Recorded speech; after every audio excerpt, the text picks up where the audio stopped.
네, 오늘도 예배 자리에 나오신 청년 여러분 모두를 주님의 이름으로 환영하고 축복합니다.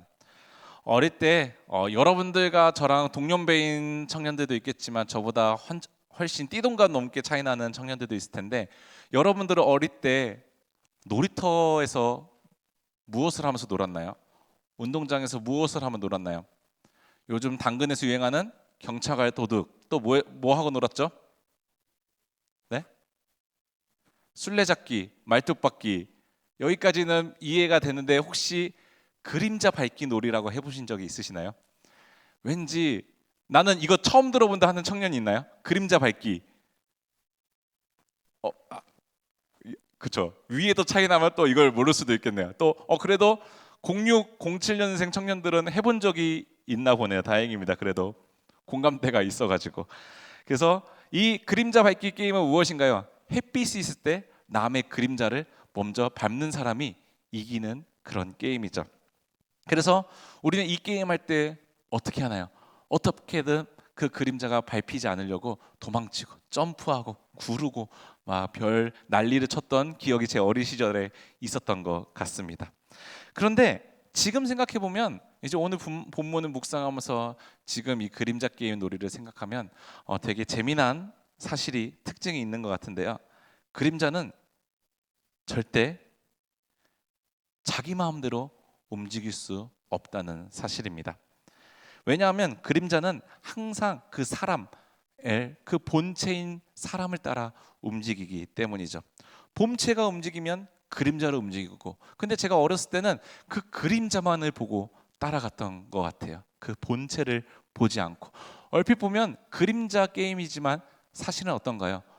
그 사람의 움직이는 게 주된 게임이었었죠. 실제로는 그 사람을 따라가는 놀이였던 것 같습니다. 그렇다면 여러분들에게 묻습니다.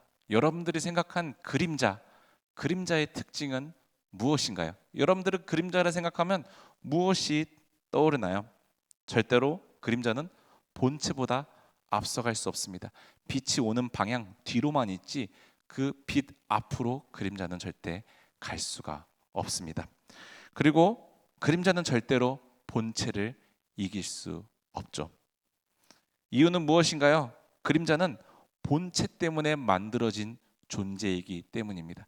그림자를 위해서 본체가 만들어진 게 아니라 본체 때문에 그림자가 딸려서 나오는 것이죠. 그런데 성경을 보면 인간의 가장 큰 문제가 무엇이라고 말하나요? 이 죄, 이 원죄 아담이 지었던 죄가 결국에는 그림자인 인간이 본체가 되려고 했던 그 마음에서 비롯한 게 성경은 우리에게 죄라고 말씀합니다. 아담이 바로 그러했죠. 하나님은 창조주이고 아담은 피조물인데, 아담은 하나님처럼 창조주처럼 되려고 했습니다. 즉 그림자가 본체가 되려고 했던 것이죠. 그림자가 본체 앞을 가로질러서 나가려고 했던 것이었습니다. 그래서 인류의 첫 죄악은 무엇인가요? 선악과를 먹은 것이 죄가 아닙니다. 자기 자신을 하나님의 자리로 올려놓게 하는 그 마음 자체가 성경은 죄라고 말씀하죠. 그래서 로마서 5장은 아담에 대해 놀라운 이야기를 말하는데요. 아담은 단순히 첫사람이 아니라 무엇이라고 설명하나요? 오실 예수 그리스도의 모형이라고 오늘 본문은 말씀합니다. 아담은 그림자, 모형이고 예수님이 그 아담의 본체 되신다는 말씀이죠. 그리고 오늘 성경은 우리에게도 이와 같은 질문을 던집니다. 너는 본체로 살아가고 있느냐? 아니면 너는 그림자로 살아가고 있느냐? 이러한 관점에서 오늘 본문을 바라보길 원합니다. 오늘 본문은 로마서 5장이죠. 로마서는 바울이 로마 교회를 직접 방문한 적이 없은 채 로마 교회를 향해 쓴 편지입니다. 왜 그렇게 바울은 그 로마 교회 가서도 직접 말할 수 있었지만 먼저 편지를 썼을까요? 그 당시 급박한 로마 교회에 문제가 있었기 때문인데요. 로마 교회는 되게 독특한 상황에 처해 있었습니다. 무엇이 있었냐면 로마 교회 안에 유대인 그리스도인과 이방인 그리스도인이 두 부류의 사람이 같이 공존하면서 신앙생활을 했었습니다. 문제는 두 그룹 사이에 신앙 이해가 다른 것입니다. 하나님에 대해서 이해가 달랐던 것이었죠. 유대인 그리스도인의 생각은 무엇인가요? 우리가 선택받은 사람이다. 우리는 율법을 받은 사람이고 아브라함의 후손이다. 그런 거이기 때문에 우리만 하나님 앞에서 더 특별한, 더 우월한 위치에 있다. 이렇게 유대인 그리스도인은 생각한 것이죠. 그러면 반면에 이방인 그리스도인은 어떻게 생각했나요? 우리는 율법도 받지 않았다. 우리는 아브라함의 자손도 아니다. 하지만 우리는 믿음으로 구원을 얻었다. 우리는 육체의 할례가 아니라 마음의 할례로 구원을 얻었다라고 주장했던 것이었죠. 그래서 로마 교회 안에서는 이런 질문이 있었습니다. 두 부류 중에 누가 하나님 앞에서 더 의로운가?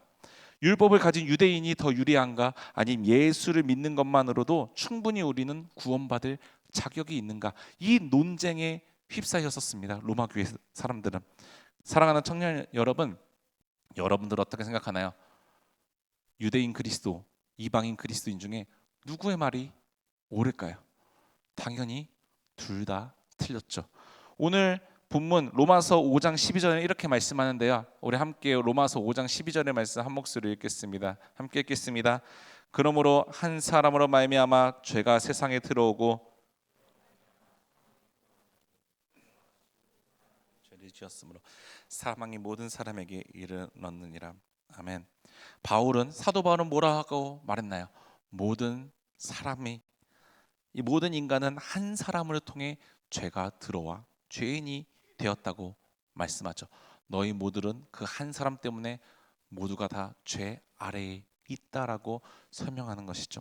그래서 유대인 그리스도인도 죄인, 이방인 그리스도인도 죄인, 너희 모두는 다 하나님 앞에서 죄인이다라고 말씀한 것이었습니다. 율법을 받은 게 중요한 것이 아닙니다. 아브라함의 후손이 중요한 것이 아닙니다. 그러면 무엇이 중요한가요? 이미 우리는 한 사람을 통해서 우리는 죄를 지었고 우리는 죄인이 되었다는 사실입니다. 그렇다면 그 한 사람이 오늘 본문에서 누구를 의미하나요? 바로 아담이죠. 우리는 이미 아담 안에 있는 존재이기 때문에 다 죄인인 것이었습니다. 그래서 바울은 오늘 본문을 통해서 무엇을 설명하나요? 인류 역사를 단 두 사람으로, 두 부류로 설명하는데요. 바로 첫사람 아담, 둘째 아담인 예수 그리스도로 설명합니다. 먼저 아담은 어떠한 인물인가요? 여러분들은 아담에 대해서 어떻게 알고 있나요? 일단 하나님 앞에서 죄를 범했죠. 어떤 죄인가요? 제가 말했던 그 선악을 알게 하는 나무, 그 열매를 따먹은 것이 죄가 아닙니다. 그 너머에서 그 먹은 의미는 무엇을 담겨져 있냐면요, 창세기 5장 3장 5절의 말씀 한 목소리로 읽겠습니다. 함께 읽겠습니다. 너희가 그것을 먹는 날에는 너희 눈이 밝아져 하나님과 같이 되어 선악을 알 줄 하나님이심이니라. 아멘. 뱀은 인간을 유혹할 때 어떻게 유혹했나요? 하나님은 너가 이것을 먹어서 하나님과 같이 될까 봐 무서워하고 있다. 두려워하고 있다. 이걸 먹으면 넌 피조물이 아니라 창조주가 될 수 있다. 너는 이제 하나님과 동등한 위치에 갈 수 있다라고 유혹하면서 아담과 하와가 선악과를 먹은 것이죠. 이것이 바로 선악을 알게 하는 열매를 먹은 이유입니다. 그 먹은 행위 자체가 죄가 아니라 그 먹은 거의 이면에 어떤 의미가 담겨져 있는지를 우리는 알아야 되는 것이죠. 우리의 죄는 우리가 하나님처럼 되려 하는 것입니다. 우리가 나를 우상시해서 하나님 대신 내가 우상이 되는 것, 내가 그리스도가 되는 것, 내가 주님이 되는 것을 오늘 본문은 우리에게 죄라고 말씀하고 있습니다. 제가 늘 말했죠. 죄는 헬라어로, 원어로 말하면 뭐라고 했죠? 하마르티아, 관역에서 벗어난 것입니다. 어떤 관역인가요? 하나님이란 관역에서 정중앙에 꽂히는 삶이 아니라 나란 관역에, 그 정중앙에 내 마음이 꽂히는 게 바로 죄라고, 하마르티아라고 말씀하고 있는 것입니다. 죄는 거짓말, 살인, 간음, 이것이 죄가 아닙니다. 그것은 죄의 결과입니다. 여러분들이 자기 숭배를 통해서 그 마음, 죄에 대한 마음을 지어서 행동하는 그 결과가 거짓말, 거짓말, 살인, 간음, 이것이 죄의 결과이지, 원죄, 우리의 죄는 자기 숭배. 모든 여러분들의 죄의 시작은 그 자기 숭배에서 나오는 것이죠. 사랑하는 청년 여러분, 많은 사람들은 이것을 이해하지도 인정하지도 못하고 있습니다. 왜 그런가요? 나는 죄를 안 지었는데, 이건 아담이 지은 죄인데 왜 나도 죄인이라고 말하는가? 제가 이런 고민을 청년 때 많이 고민한 적이 있어요. 근데 제 안에서 하나님이 주신 마음이 그거였어요. 하나님, 전 억울합니다. 저는 아담처럼 제가 죄를 짓지 않았는데 왜 저를 죄인이라고 부르시나요? 근데 하나님은 저에게 이런 마음을 주셨어요. 아담이 죄를 안 지었으면 너가 반드시 그 선악과를 따먹었을 것이다. 저는 그것을 인정할 수밖에 없더라고요. 만약에 아담이 선악과를 안 먹었으면 내가 먹었을 것 같아요. 여러분들 어떻게 생각하시나요? 이것이 바로 우리가 죄인이라는 그 선악 알게 하는 나무를 먹은 존재라는 것을 인정할 수밖에 없는 사실인 것이죠. 우리는 이미 아담의 후손입니다. 우리는 그 아담의 원죄를 후손이기 때문에 물려받은 존재라는 것이죠. 아담의 신분은 죄인이었기 때문에 그 후손인 우리도 죄인일 수밖에 없습니다. 그렇다면 우리가 죄인이라는 것을 또 무엇을 통해 증명하게 되는가요? 12절 끝절은 이렇게 고백하는데요. 모든 사람이 죄를 지었으므로 사망이 모든 사람에게 이르렀느니라. 아담이 에덴 동산에 있었을 때는 죄를 짓기 전에 삶은 어땠을까요? 배고픔이 있었을까요? 절망이 있었을까요? 아픔이 있었을까요? 전혀 없었습니다. 죽음도 없었습니다. 노화, 나이 드는 것 자체가, 늙어가는 것 자체의 개념을 몰랐던 상황이었던 것이었죠. 사망은 그렇다면 언제부터 생겨나나요? 죄가 인간의 삶에 틈타 들어왔을 때부터 사망이 인간의 인생에 왕노릇하기 시작한 것이었습니다. 사랑하는 청년 여러분, 우리는 아담의 후손임을 인정할 수밖에 없습니다. 만약에 이것이 인정이 잘 안 되면 적어도 여러분들이 지금 죽음의 권세 아래 있다는 것을 인정할 줄 알아야 됩니다. 그 어떤 누구도 죽음을 피해갈 수 없습니다. 죄가 우리의 인생에 왕노릇하기 시작했으니까요. 그리고 바울이 아담을 오늘 본문에 등장시킨 또 다른 목적이 있는데요. 우리 다 함께 로마서 5장 14절의 말씀을 한 목소리로 읽겠습니다. 함께 읽겠습니다. 그러나 아담부터 모세까지 사망의 왕노릇하였나니 아담은 오실 자의 모형이라. 14절 끝절은 무엇이라고 말씀하나요? 아담은 오실 자의 모형이라라고 말씀하고 있습니다.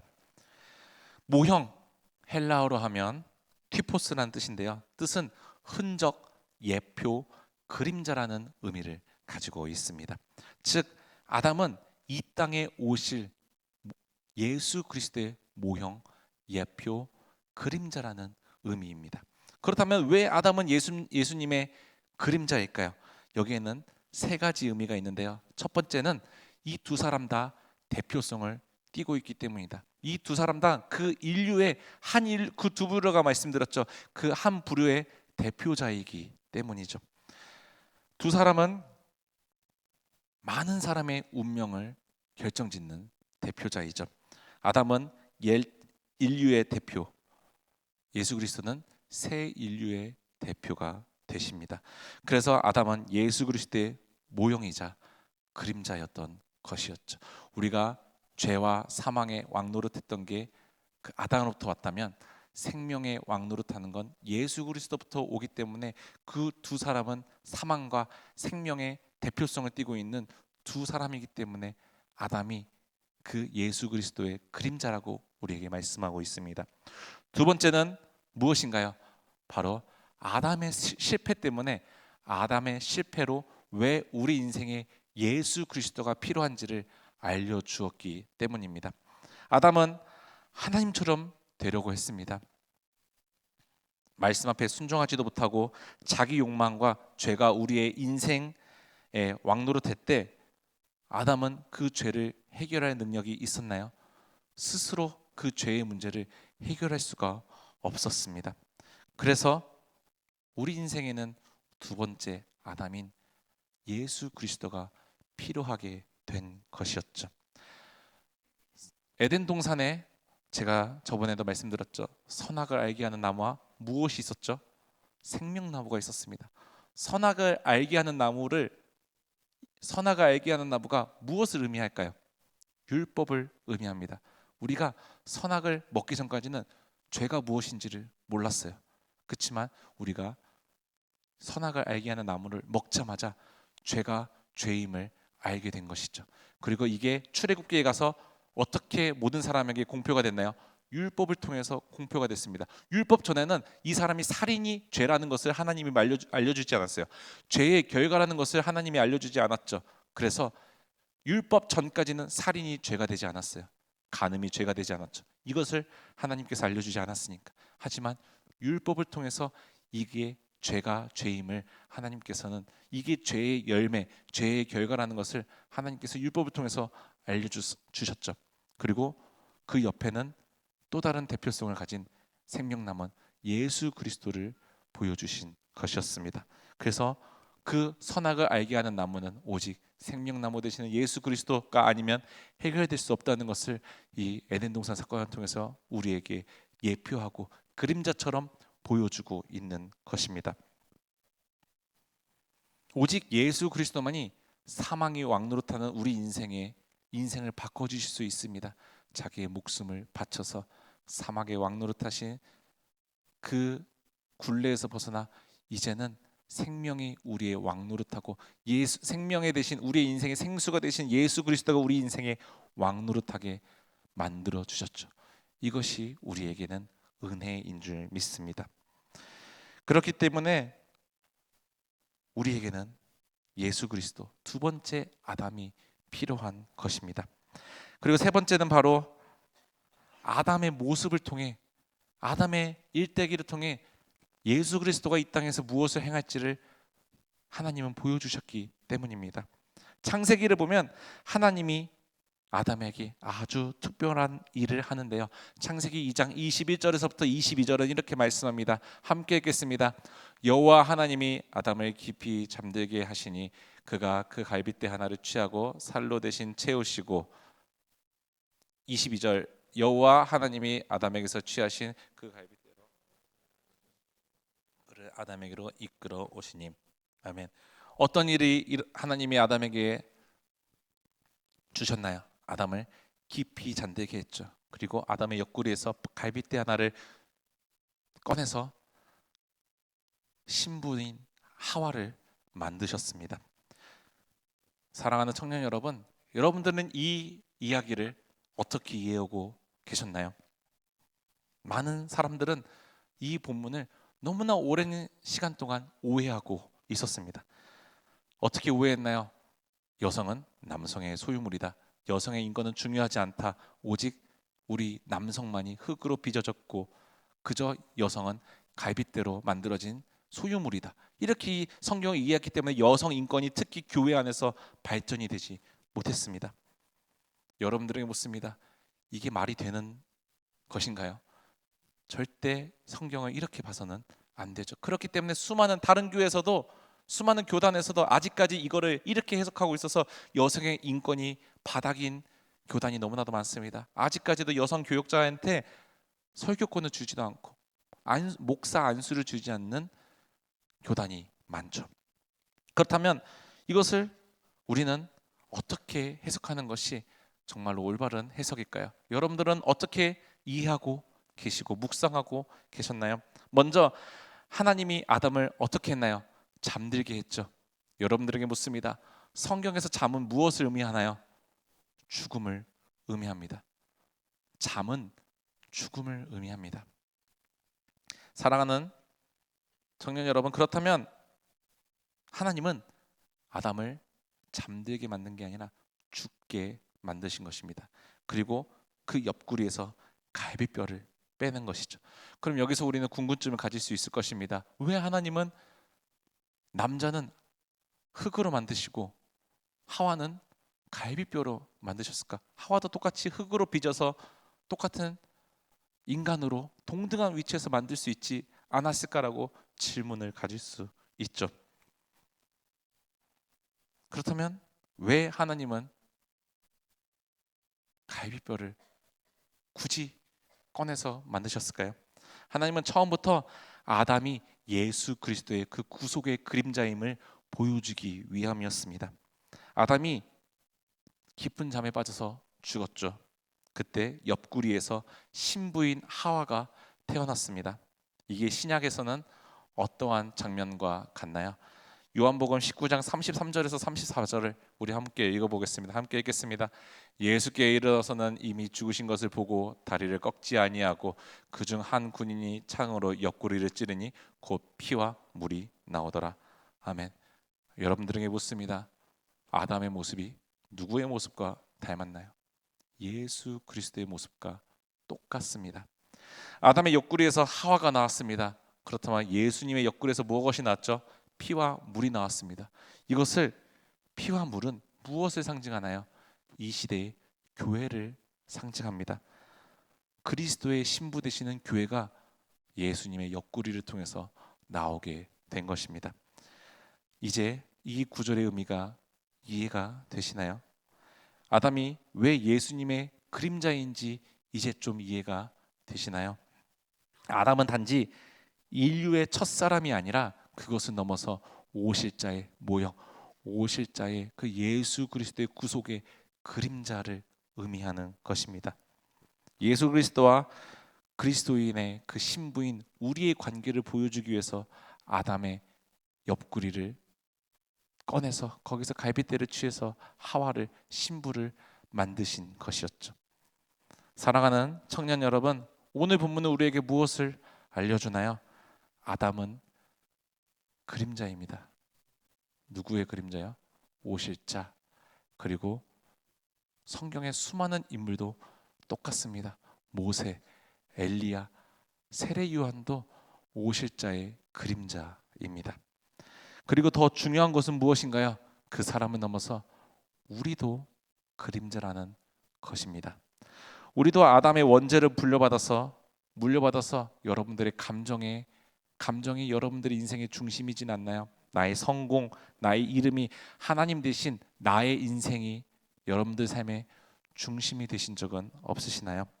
그런 우리에게 예수님은 오늘 본문을 통해 이렇게 말씀합니다. 너는 본체가 아니다. 너는 나의 그림자라고 말씀하고 있습니다. 사랑하는 청년 여러분, 다시 한번 묻겠습니다. 그림자는 어떠한 특징을 가지고 있나요? 본체 없이는 존재할 수 없습니다. 본체가 없으면 그림자도 없는 것이죠. 빛이 없으면 그림자도 생길 수가 없습니다. 이건 마치 우리의 삶과 같지 않나요? 예수님 없이는 우리의 존재의 의미는 없습니다. 예수님 없이는 우리가 어디로 가야 할지 우리 인생의 목적을 알 수도 없습니다. 그러므로 그림자 신앙의 첫 고백은 이것입니다. 주님 없이는 나는 아무것도 아닙니다. 주님 없으면 나는 그림자도 못 됩니다. 나는 주님의 그림자입니다. 이러한 고백이 그림자의 신앙인 줄 믿습니다. 또 다른 그림자의 특징이 있습니다. 그림자는 자신을 드러내지 않습니다. 그림자는 자기를 자랑하지도 않죠. 그저 본체를 보여주죠. 그림자의 역할은 본체의 모습을 그저 따라 보여주는 역할밖에 하지 못합니다. 아담, 모세, 우리 또한 이와 마찬가지입니다. 아담이 예수 그리스도의 그림자인 걸 아셨겠죠? 그렇다면 모세는 왜 예수 그리스도의 그림자일까요? 모세, 제가 금요 예배 때도 잠깐 설명한 적이 있어요. 최근에 금요 예배 설교할 때 모세를 떠올리면 무엇이 대표적으로 떠올리나요? 율법, 출애굽을 떠올리는 것이죠. 구약 사람들은 유대인 사람들은 모세를 떠올리면 시내산에서 율법을 받은 자, 율법의 대표인 사람을 떠오르게 됩니다. 자, 율법을 받아서 홍해를 건너서 구원을 얻었죠. 이제 하나님의 백성이 되었습니다. 홍해를 건너서 광야 생활을 통해서 거기서 율법을 받은 것입니다. 율법이 주는 의미가 뭐였죠?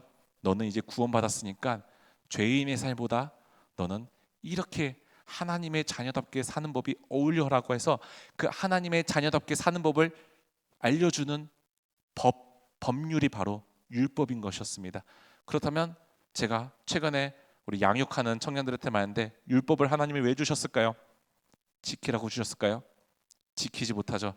여러분들 율법을 단 하나라도 완벽히 지키실 수 있으시나요?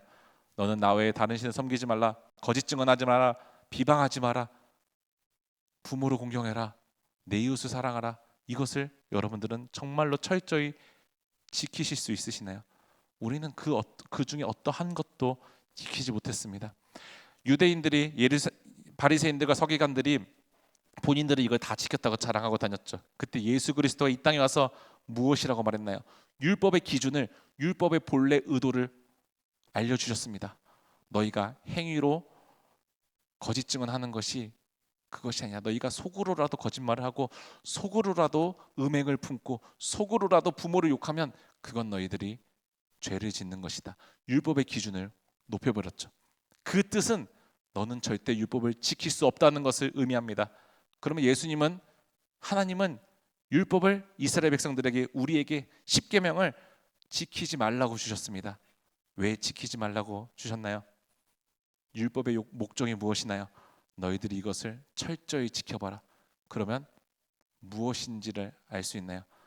나는 죄인이라는 것을 알 수밖에 없는 것입니다. 나는 예수님이 주시는 그 10가지 계명도 지키지 못하는 죄인이구나라는 것을 의미하는 것이죠.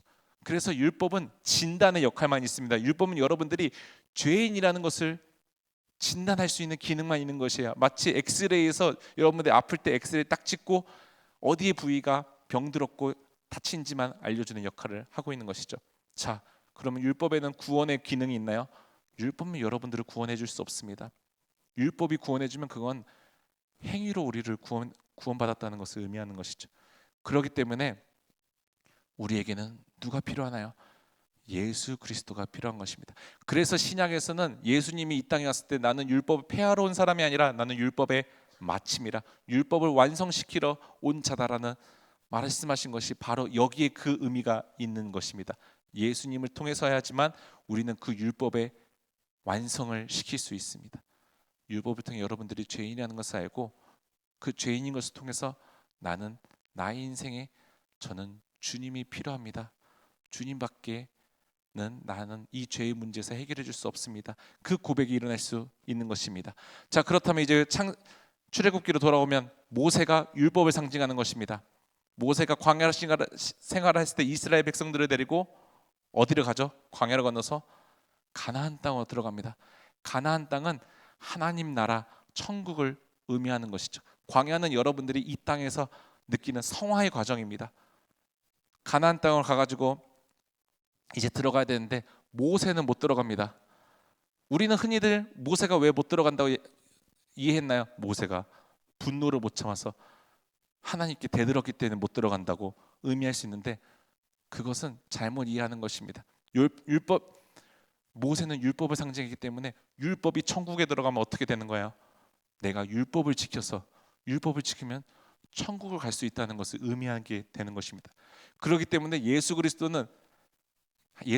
하나님은 모세, 율법을 상징하는 그 모세가 절대로 가나안 땅에 들어가지 못하게 그 입구에서 막았습니다. 거기서 모세를 죽였죠. 그리고 모세 다음에 지도자가 누가 되었나요? 여호수아가 됐습니다. 여호수아, 히브리어로 말하면 뭐가 되나요? 예수아가 됩니다. 뜻은 무엇인가요? 예수 그리스도를 의미합니다. 여기가 이 출애굽기에 담겨진 본래 뜻입니다.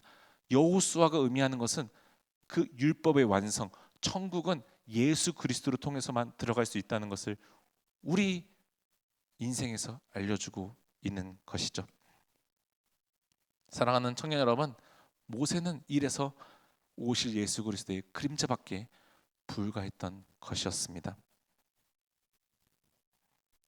진짜 신앙은, 여러분들이 신앙생활할 때 느껴야 되는 진짜 신앙심은 내가 예수님을 이용해서 내 인생을 완성하는 것이 아닙니다. 그렇다면 무엇인가요? 여러분들이 예수님을 따라서, 본체 대신 예수님을 따라서 그림자처럼 움직이는 삶이 여러분들의 진짜 신앙인 것입니다. 그림자는 혼자 움직일 수 없습니다. 이것을 기억하셔야 돼요. 본체가 따라가는 대로 그림자가 따라갈 수밖에 없습니다. 그림자인 우리가 저항해봤자 할 수 있는 것은 없습니다. 그럼 그 그림자는 그냥 소멸되고 말 것입니다. 여러분들에게 묻습니다. 여러분들이 여러분들 인생의 본체라고 생각하시나요? 그림자라고 생각하시나요? 우리는 예수님을 인격적으로 만나면 우리 인생 가운데 어떤 고백이 이루어지는지 아시나요? 내가 내 인생의 본체가 아니라는 것을 인정하게 될 것입니다.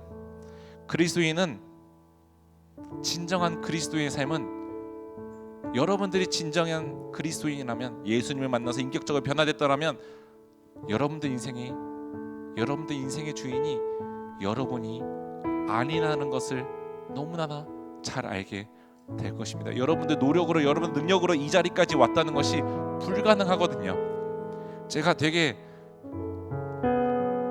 비기독교인 중에 감탄했던 사람이 박진영이었습니다. 박진영이 10년 전에 힐링 캠프에 와서 이런 얘기를 해요. 본인이 잘나서 미국에 갔고, 본인이 잘나서 어떤 작곡가를 만나서 본인이 잘나서 이렇게 성공해 줄 알았는데, 지금 와서 생각해 보니까 그 모든 인생의 것 중에 하나라도 빠졌으면 본인은 지금 이 자리까지 못 왔다는 것을 비기독교인 스스로가 느낀 거예요.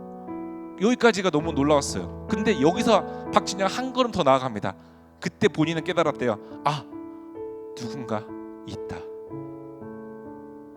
누군가가 내 인생을 컨트롤하는, 내 인생을 예비시켜주는 누군가 있다. 거기까지 간 거예요. 여러분들은 교회를 다니는데 거기까지 가셨나요? 누군가 여러분들 인생을 주관하고 있는 그 사람을 여러분들은 느끼고 계시나요? 절대 여러분들 인생은 여러분들의 능력과 노력으로 거기까지 왔다고 여겨서는 안 됩니다. 하나님의 그 본체 되시는 하나님의 주권하심으로 여러분들이 지금 이 자리까지 오게 된 것입니다. 여러분들이 지금 이렇게라도 살 수 있게 된 것이죠. 사랑하는 청년 여러분, 정말로 여러분들이 그리스도인으로서 하나님을 인격적으로 만나면 여러분들 인생의 이야기에서 여러분들이 주인공이 아니라는 것을 너무나도 잘 알게 될 것입니다. 내가 교회의 중심이 아니라는 것을,